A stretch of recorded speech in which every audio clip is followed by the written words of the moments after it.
Toreki et moi, on voulait le même maître. On voulait faire comme si on était mari et femme. Mais je n'ai pas osé aller vers lui. Et lui non plus. Il n'a pas bougé.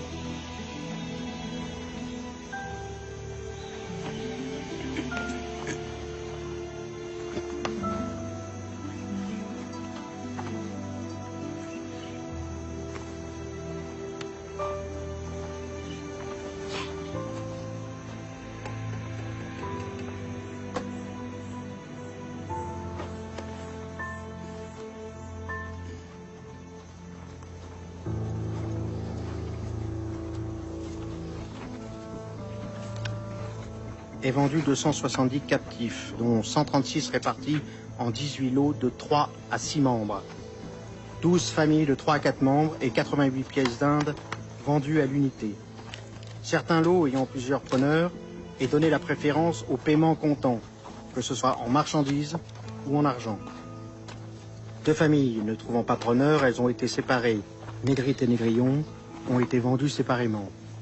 Pour ceux qu'au contraire on se disputait, ils ont été vendus aux enchères. Et nous avons tiré de chacun d'eux plus que ce qu'on rapportait de nombreux lots.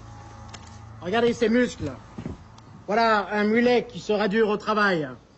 180. 180 nous sommes. 200, monsieur, 200. 230. 230 nous sommes. 230. 300. 350. Allons, ne laissez pas passer pareille pièce. 950. Oui, monsieur. 1000. 1100, qui dit mieux, personne? 1100, adjugé à monsieur Bonnefond. Nous avons maintenant une perruche exceptionnelle. Et nous allons là aussi commencer les enchères à 150. 180. 180 nous sommes. 220. 250. 280. 300. À 300 nous sommes. 300, 330. Regardez ces seins. Regardez ces seins. Ce ventre qui n'a pas été abîmé par la grossesse. Ces fesses dures et musclées. 350. 350 nous sommes. Nous avons 400 ici. 400 personnes ne couvrent l'enchère. 400 adjugés à monsieur Dessart. Nous avons maintenant une troisième pièce à nouveau exceptionnelle. Très bel achat, mon oncle. Regardez son torse. J'avoue, elle me faisait envie. Regardez ses épaules.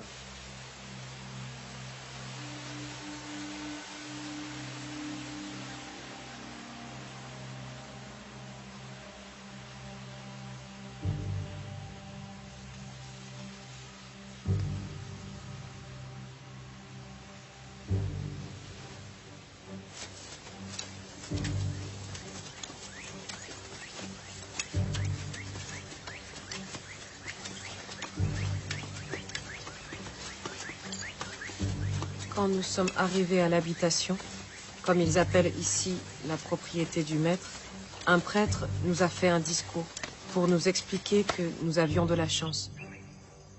Grâce aux Blancs qui nous avaient amenés ici, nous allions entrer dans la communauté de Dieu et nos âmes seraient sauvées. Des dieux, nous en avions, mais il nous a expliqué qu'il n'y a qu'un seul Dieu et que si nous ne vivions pas dans l'amour de ce Dieu, nous brûlerions en enfer, jusqu'à la fin des temps.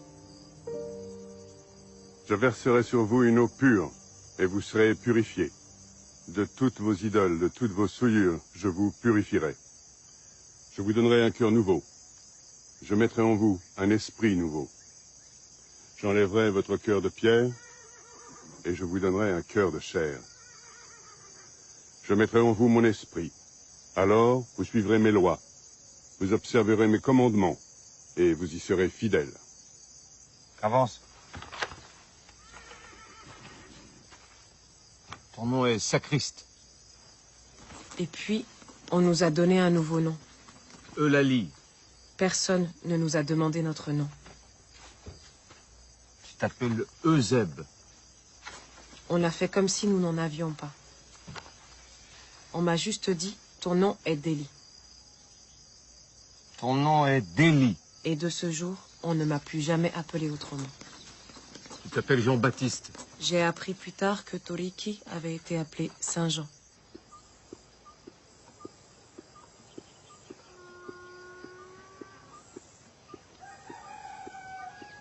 Votre parrain ou marraine vous enseignera les usages de l'habitation. Si vous obéissez, si vous faites correctement votre travail, vous serez bien traité.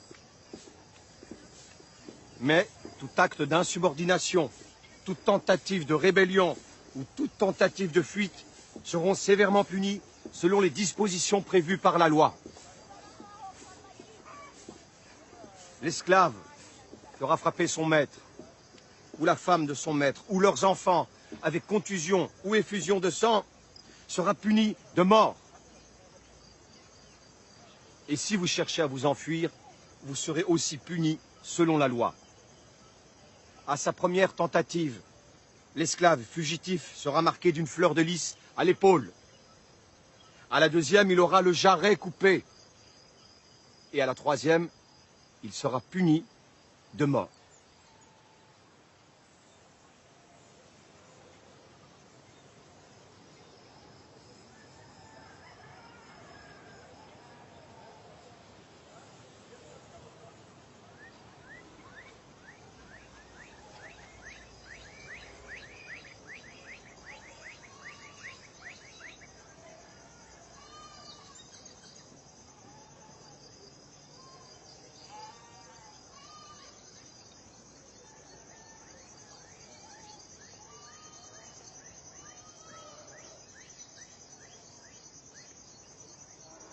Le commandeur sonne le réveil au lever du jour.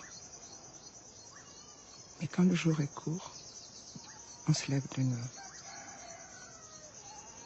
Après, c'est la messe, comme ils disent. Une sorte de prière pour leur Dieu. Et après, on part au travail.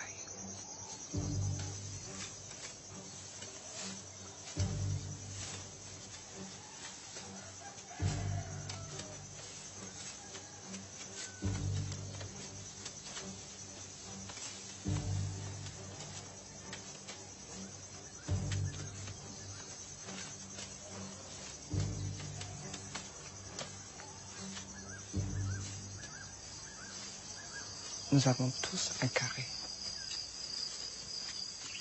Tu y cultives ce que tu veux. Et ce que tu récoltes t'appartient. Tu peux le manger ou le vendre. Mais tu peux venir dans ton carré que le samedi. Samedi jardin qu'ils appellent ça.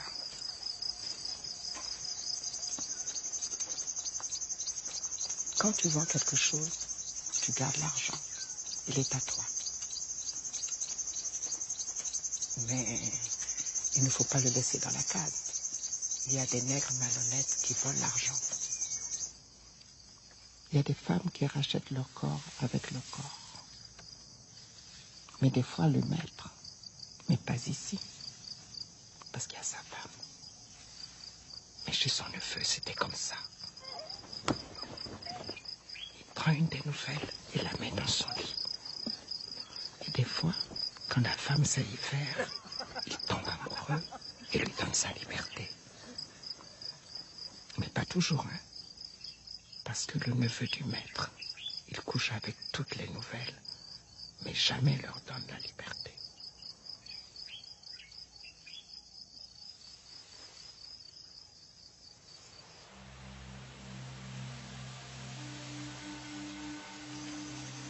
Tu peux racheter ton corps.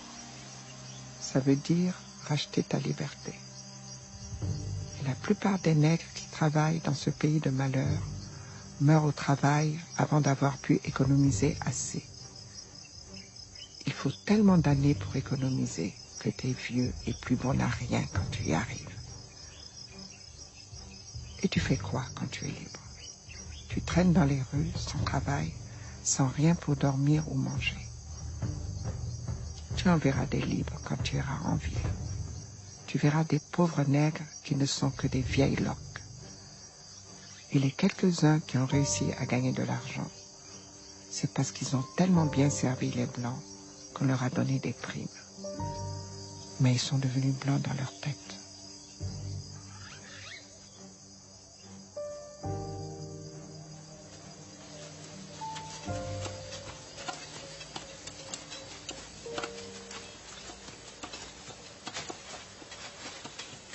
Pour moi, l'empoisonnement ne fait aucun doute.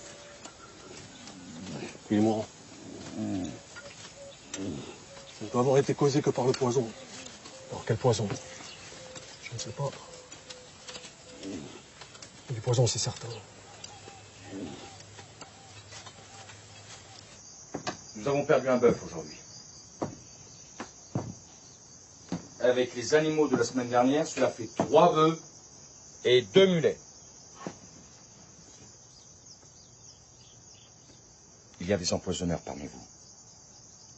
Ces crimes sont punis de mort. Si quelqu'un connaît les coupables, qu'il les dénonce immédiatement ou il sera poursuivi pour complicité. Je vous tiens tous pour responsables. Vous allez devoir me rembourser le prix des bêtes mortes. Pour cela, vous travaillerez le samedi et le dimanche pendant 1 mois. Si vous n'êtes pas content, dénoncez les coupables et je lèverai les sanctions. En attendant, regagnez immédiatement vos cases.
Si nous voulons mettre fin aux infâmes activités des empoisonneurs, vous devez, gouverneur, laisser les colons libres des moyens par lesquels ils y parviendront. Je comprends votre inquiétude, monsieur Dessart, mais je ne peux permettre aux colons d'appliquer des sanctions extrêmes sans qu'il y ait de procédure judiciaire. Surtout pendant que ce jeune juge de métropole... Juston. Adolphe Juston. Surtout pendant que le juge Juston est dans notre île. La Cour prévôtale a rendu des dizaines de condamnations et a jugé encore des dizaines d'affaires. Nos prisons sont pleines. Je ne peux pas et ne veux pas faire plus. Sans le respect d'un minimum de procédure, combien de prétendus empoisonneurs seront exécutés sans que la preuve de leur culpabilité soit clairement établie? La preuve est sur le bureau. Le docteur Lapierre était formel. Ce foie est celui d'un animal empoisonné. Les herbes aux racines retrouvées chez les suspects peuvent certes rendre malade, Mais je serais bien incapable de tuer un homme, et encore moins un bœuf. Mais représentez-vous la perfidie dont ces nègres sont capables. Ce sont les nègres les mieux traités qui empoisonnent. C'est même à se demander si les nègres libres ne sont pas les chefs du complot. Madame Delage a été empoisonnée par sa plus dévouée servante. Monsieur Delannoy a perdu tous ses bœufs. Et qui les a empoisonnés? Le nègre à qui il a appris à lire, à écrire, et à qui il venait de permettre de racheter son corps. Cécile Tournon, elle a été empoisonnée par celle qui a été sa nourrice, une mulâtresse. Cécile avait 19 ans, monsieur. Oui, 19 ans. Elle était promise au plus bel avenir. Monsieur de Sart, je vous le répète, la cour prévôtale fait son travail. Certes, c'est long, mais il n'y a pas d'autre moyen. La cour prévôtale ne sert à rien. Vous en faites pourtant partie. À vouloir singer la justice de la métropole, nous n'arriverons jamais à rien. Voyez Marie-Louise, chez Madame Lambert. Elle a fait appel de sa condamnation, a été transportée en France pour être entendue, et a été soutenue par toutes les vociférations des amis des nègres. Résultat, elle n'était condamnée qu'à une légère peine de prison. Est-ce ainsi que l'on va assurer la tranquillité de notre île? Non, il faut terroriser les nègres, par des jugements rapides et exemplaires montrant la plus extrême fermeté. Et si dans l'exercice de ces jugements rapides et impitoyables roulent les têtes de quelques innocents, le prix à payer sera bien mince au regard de ces bienfaits.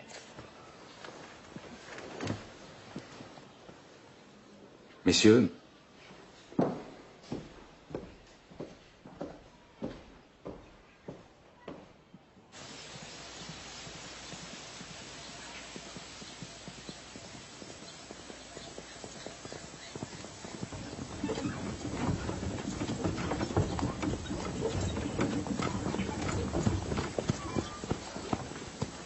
Docteur Ruffier. Ah, vous êtes ce jeune magistrat dont tout le monde parle? Adolphe Juston, oui. Auriez-vous quelque temps à m'accorder? Je dois aller voir un malade, mais prenons le temps de bavarder. Docteur, plusieurs choses me laissent sceptique concernant cette affaire d'empoisonnement. À commencer par l'incompétence notoire des médecins.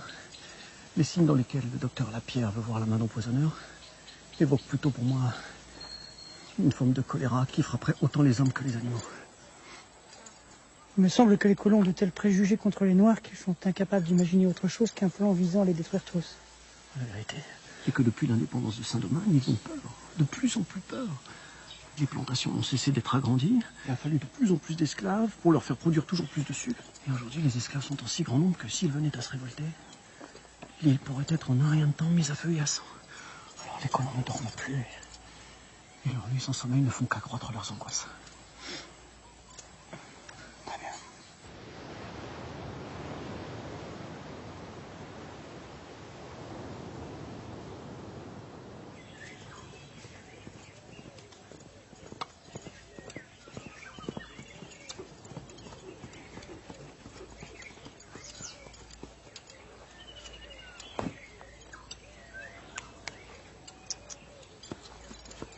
Inutile de vous présenter, monsieur Juston.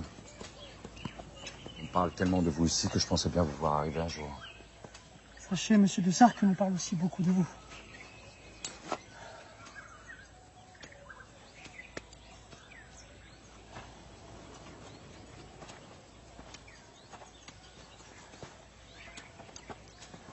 Ma femme, Bienvenue. Madame, les gens de France comme vous se font des idées parce qu'ils ne connaissent rien à la véritable situation dans les colonies.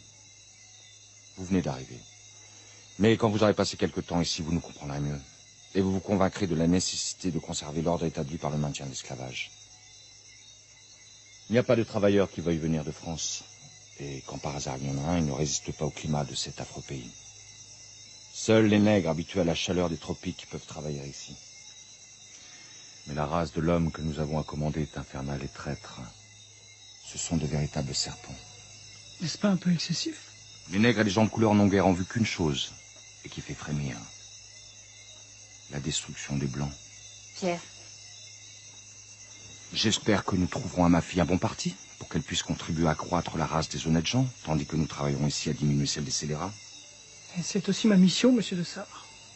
Ce n'est que par les moyens les plus sévères, les exemples les plus marquants. Et en vérité, il faudrait inventer de nouveaux supplices pour faire périr les scélérats. Que nous parviendrons à maintenir notre tranquillité pendant encore quelques années. Pourtant, il me semble que vous n'avez jamais été aussi prospère. Les colonies ne redeviendront jamais ce qu'elles ont été. Mais si le gouvernement veut la conservation des colonies et les protège un peu plus que par le passé, nous rétablirons notre fortune. Croyez que ce n'est pas rien d'avoir acheté chaque année 10, 15, 20 nègres pour remplacer ceux qui sont morts. Mais elle se donne la mort avec une facilité déconcertante. Merci.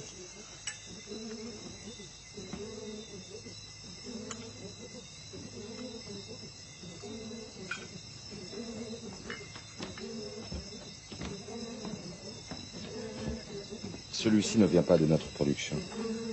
Notre café n'a pas donné cette année. Il vient de chez notre voisin. Et à la vérité, je crois qu'il est meilleur que le nôtre.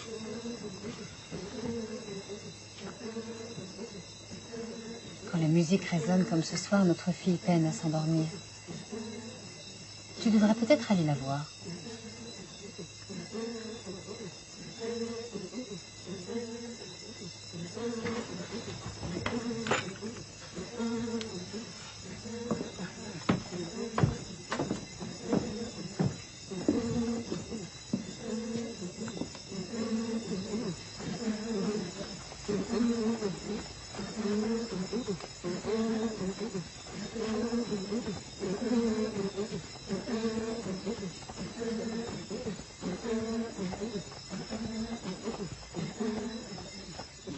Si cette musique peut tourner la tête à des hommes faits, Dieu sait comment elle peut tourner la tête d'une jeune fille d'à peine 13 ans. Vous savez, j'ai plusieurs fois observé leur fête sans être vue. Vous n'avez pas idée du point auquel les mouvements des deux danseurs sont à l'opposé de la pudeur. Voyez le nombre de mulâtres. Presque tous sont les enfants naturels de colons mariés. Ces hommes qui ne serreraient jamais la main d'un nègre n'hésitent pas à étreindre une négresse parfois de force pour satisfaire leurs envies.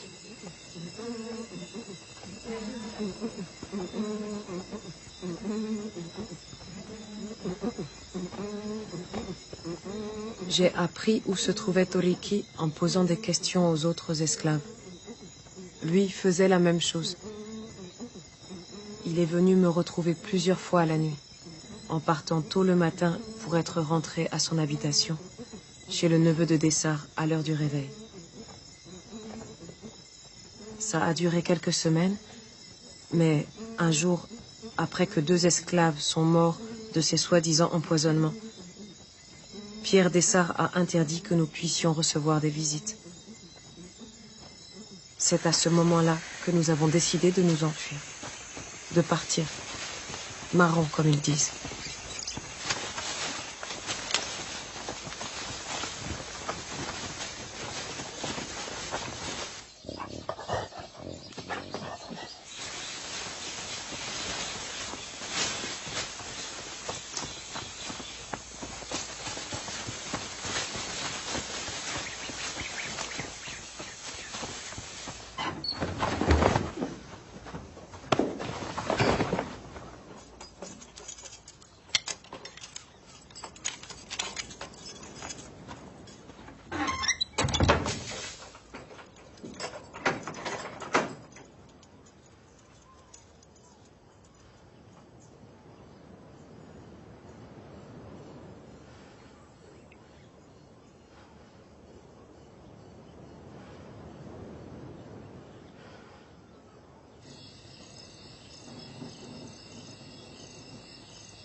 Je vous traite tous comme mes enfants. Aussi, j'attends de vous que vous me montriez le respect dû à un père.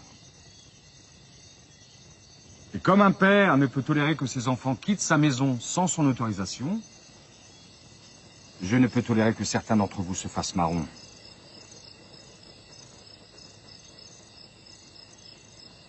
Vous connaissez tous les peines encourues en cas de fuite. Le gouvernement nous a demandé de ne plus appliquer les mutilations.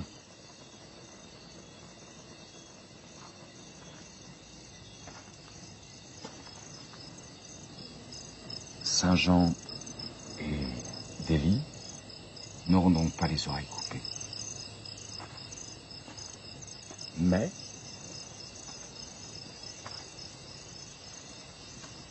la justice veut qu'ils reçoivent les châtiments qu'ils méritent.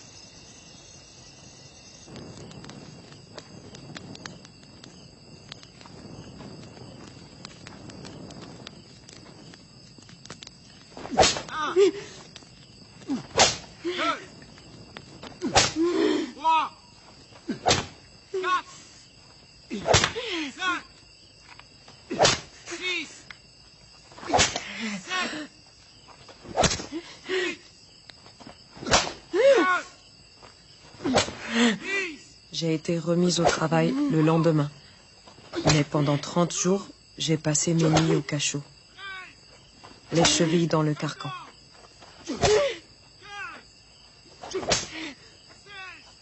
Avant de m'enfermer, le régisseur frottait mes plaies avec un mélange de citron et de purée de piment. C'était pour éviter l'infection. Mais c'était une véritable torture supplémentaire. Et à ce moment-là, j'aurais préféré être emporté par la gangrène plutôt qu'avoir à subir ça. Toriki, lui, est resté 3 jours au piquet, sans manger ni boire. Après quoi, son maître, le neveu de Pierre Dessart, est venu le rechercher. Toriki ne pouvait même plus marcher. On a dû le mettre dans une carriole.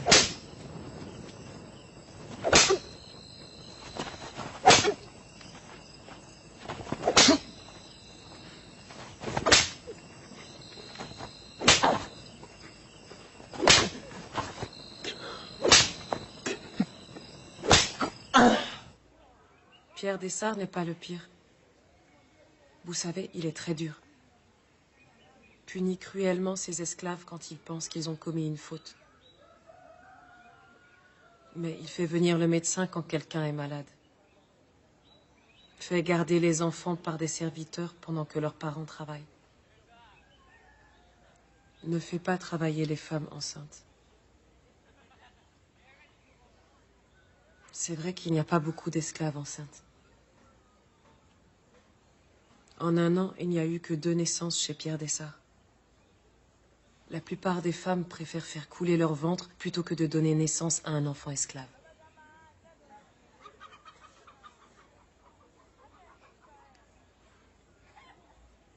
Le pire, c'est Bonnefond, le neveu de Pierre Dessart. Il n'est pas dur, mais cruel. Chez lui, les femmes travaillent jusqu'à ce qu'elles perdent les os.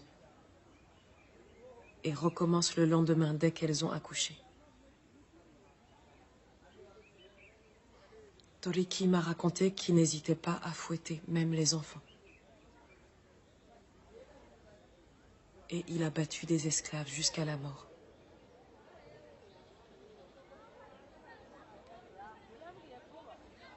Maintenant, je dois vous laisser avant que le marché soit fini. Laissez vos ignomes. Vous avez assez perdu de temps comme ça.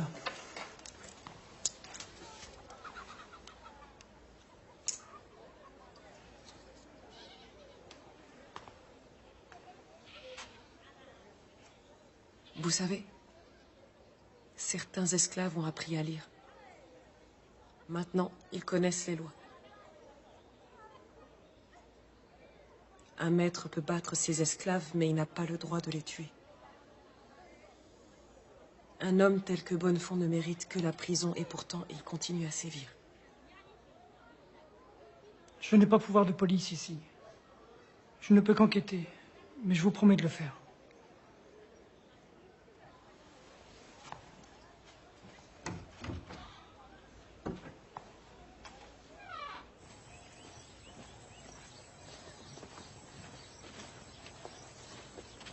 Arrête-toi.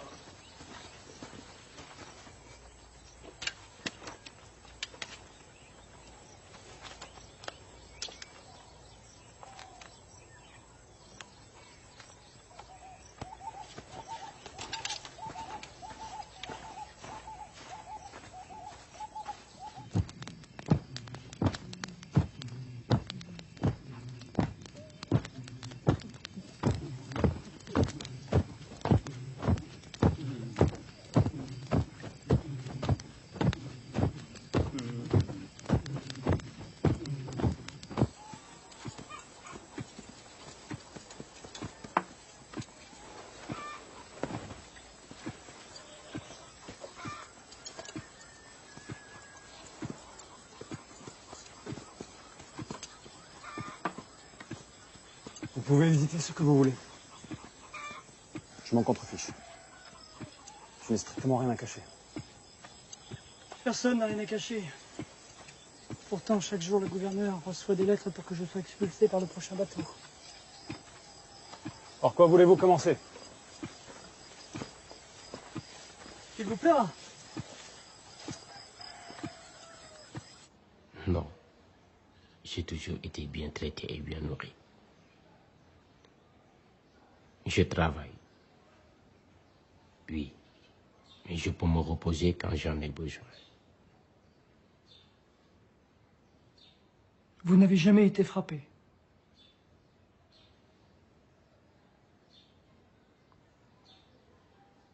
Jamais.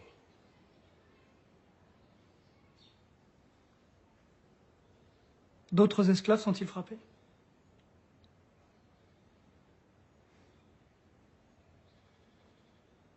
Non.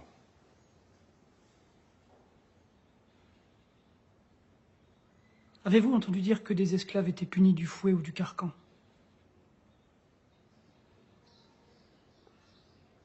Non. Vous n'avez jamais entendu dire que des esclaves étaient cruellement punis pour avoir osé répondre à leur maître?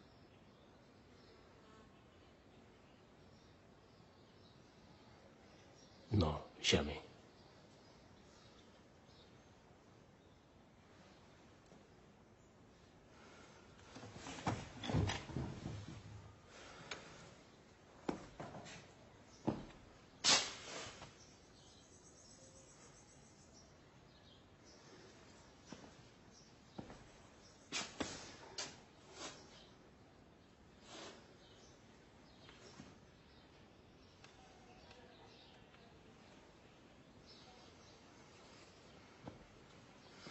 De quoi as-tu peur? Crains-tu d'être battu si tu parles?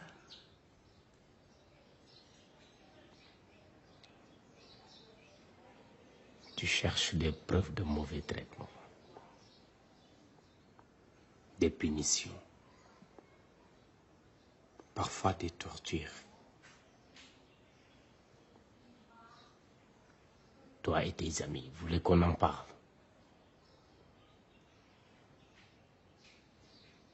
Là-bas dans ton pays, tu espères soulever le cœur des habitants de ces lointaines contrées?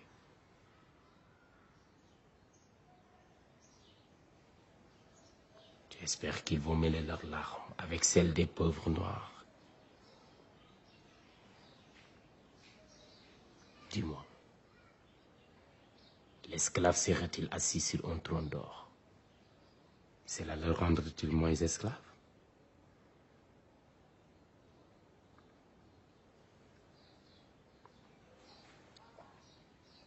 Cela le rendrait-il moins la propriété de notre homme?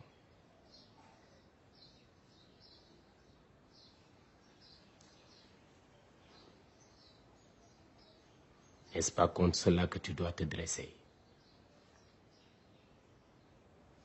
Contre le droit d'un homme à posséder un autre homme.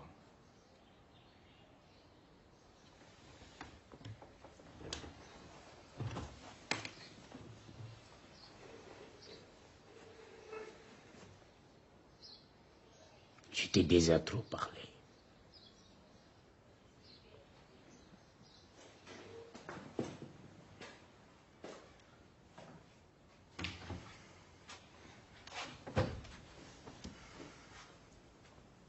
J'ai vu un planteur employer un coffre de fer, y enfermer la triste victime de son despotisme et le faire placer assez près du feu pour lui causer une douleur très vive.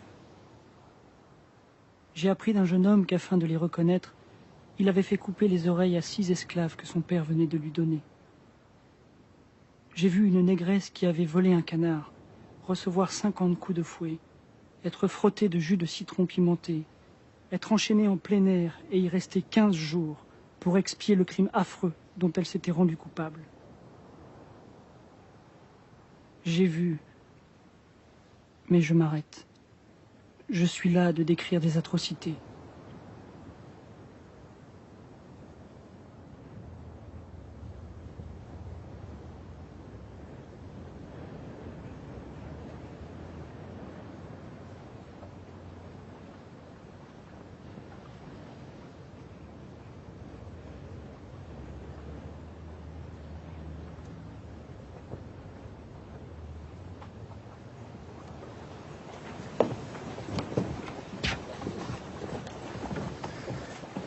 vous serez en France, faites très attention à ce que votre servante n'écrive que sous votre surveillance.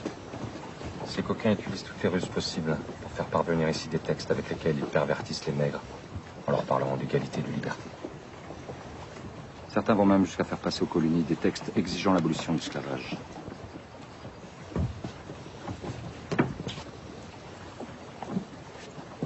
Tiens, quand on parle du diable, il arrive.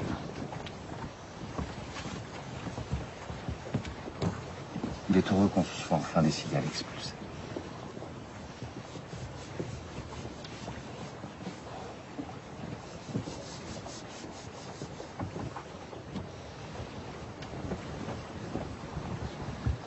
Je vous souhaite un bon voyage.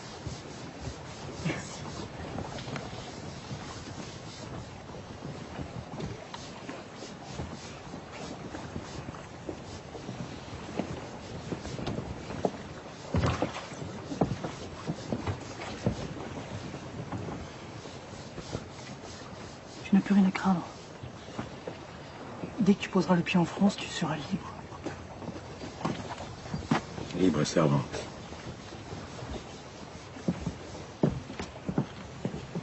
Arrête d'avoir peur. Tu vas aller en France. Tu es libre, libre. Tu peux t'occuper d'elle?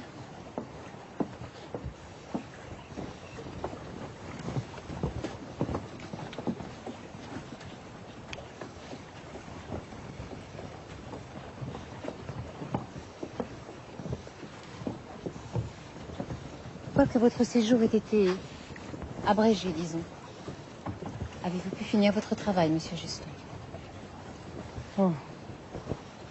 Je crois que quelques mois supplémentaires n'auraient pas apporté d'éléments nouveaux. Ce que j'ai vu est assez. Bien que je ne partage pas ses idées, je remercie votre mari de m'avoir ouvert et sa maison et son cœur. Il a promis de nous rejoindre dans 2 ou 3 ans maximum, mais je n'en crois rien. Et pour moi, je souhaite de ne jamais revenir dans ce pays. J'y étais heureuse, mais je n'en supporte plus le climat. Je croyais que vous partiez pour votre fille. Ah, mon Dieu merci, elle se porte bien.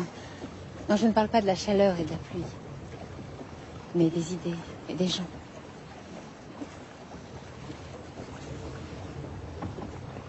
Il n'y en a que pour l'argent. L'argent, toujours l'argent. Tous les moyens sont bons pour accroître sa fortune. Il s'est établi dans cette colonie une épouvantable hiérarchie qui dicte tous les rapports entre les hommes. Ceux qui ont de l'argent méprisent les colons qui n'en ont pas. Les blancs méprisent les noirs et les mulâtres jalousent les blancs et méprisent les nègres. Il n'y a guère que ce monsieur Bicette à qui l'on fait un mauvais procès, qui, quoique mulâtre, a défendu les nègres. Et les nègres eux-mêmes n'échappent pas à ce sentiment. Les nègres domestiques méprisent les nègres à talent qui eux-mêmes méprisent les nègres des champs. Ce n'est plus dans la colonie que haine et mépris des uns envers les autres.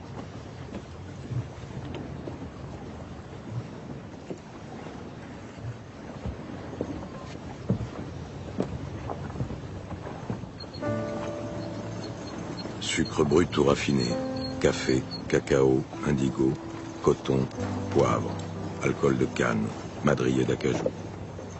Les cales et entrepôts du bienfaisant sont chargés des marchandises qui, outre l'argent liquide, ont servi au paiement comptant des esclaves.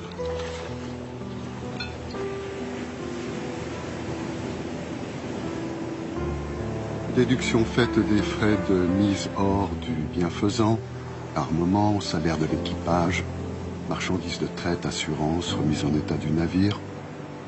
Le bénéfice à attendre de cette campagne de traite est 4 fois plus élevé que ce qu'aurait rapporté tout autre investissement.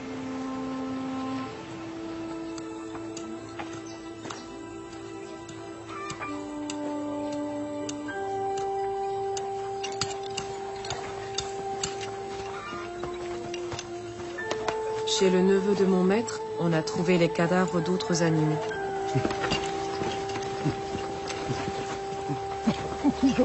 Le maître de Toleki, Bonnefond, l'a accusé d'empoisonnement ainsi que 2 autres esclaves, Euseb et Solitude, qui attendaient un enfant.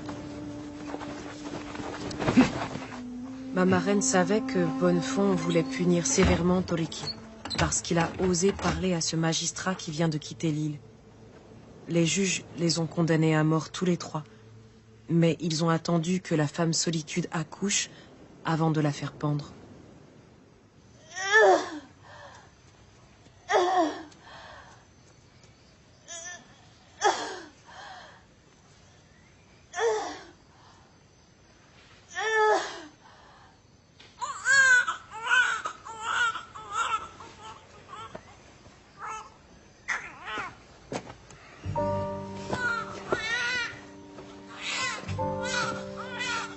J'ai demandé à voir mon maître, Pierre Dessart.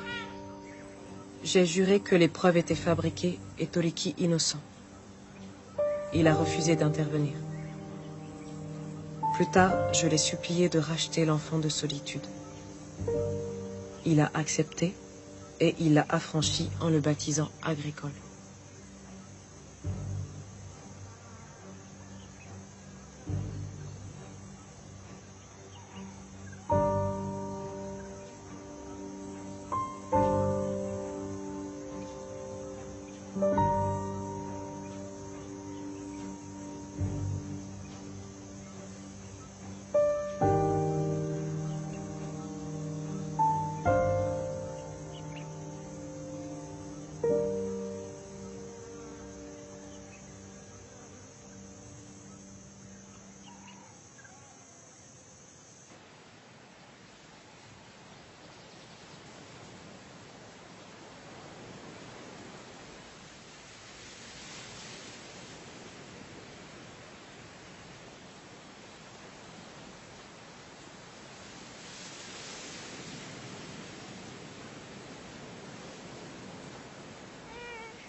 Normalement, les esclaves baptisés, et Toliki l'avait été, doivent être enterrés au cimetière.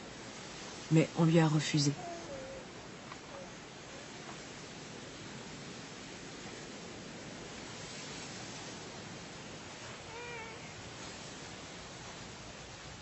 Je l'ai cherché longtemps. Je ne l'ai jamais retrouvé.